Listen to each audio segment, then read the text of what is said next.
High court میں دعا زہرا کی بازیابی سے متعلق درخواست کی سماعت ہوئی، جس سلسلے میں I G Sindh, S S P east, Dua Zahra کے والدین اور دیگر عدالت میں پیش ہوئے، جبکہ پولیس نے لڑکی کی بازیابی سے متعلق اپنی رپورٹ پیش کی۔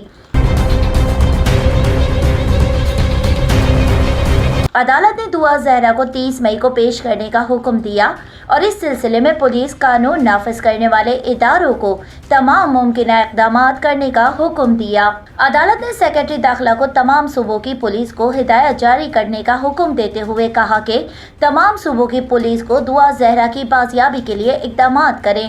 عدالتی کارروائی کے بعد میڈیا سے گفتگو میں آئی جی سندھ کامران فضل نے کہا کہ جو لڑکی کے ساتھ ہیں ان کو معلوم ہو جاتا ہے کہ ہم پہنچ گئے تو وہ نکل جاتے ہیں، کوشش کر رہے ہیں بچی جلد بازیاب ہو جائے۔